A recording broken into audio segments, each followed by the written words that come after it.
Hey everybody, it's Joseph Armendariz here for Zenny62 Media. It was a quick little Raider update. Multiple news outlets have been reporting that Brentson Buckner, the defensive line coach for the Raiders, has been fired. He has actually improved the defensive line, I think, quite a bit. Statistically, from 2018, we had a total of 13 sacks, and finishing off the 2019 season, we accumulated 32 sacks. So there was no reasoning or any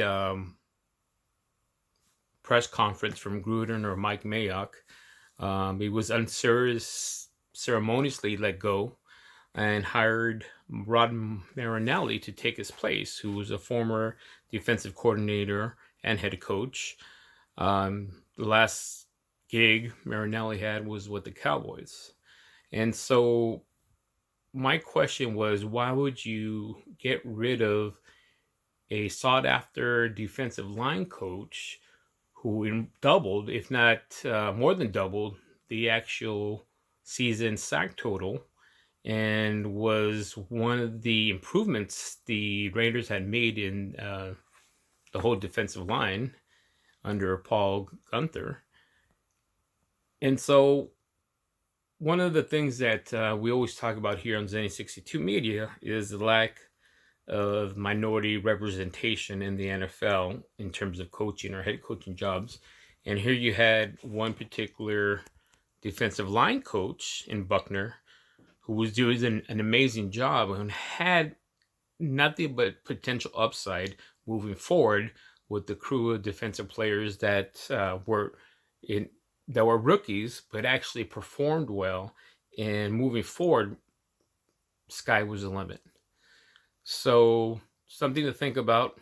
We, again, reiterating, we've in turn hired a 70-year-old previously head coach, former defensive coordinator for the Cowboys, to take his place.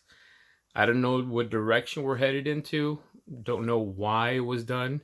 Even according to Buckner, when Gruden had spoke to him, he wasn't let go because of his performance. So what comes to mind is, then why was he let go? There's no explanation for that. I would be concerned that we're just randomly deciding to let go of people for whatever reason and hiring names that maybe haven't performed well in recent history, and that includes Rod Marinelli with the Cowboys. Don't know if he's part of the new scheme that's coming in. No one knows anything. So stay tuned. I'm sure it'll be a topic of discussion with Zenny in future episodes. And don't forget to subscribe and like on Zenny62 Media.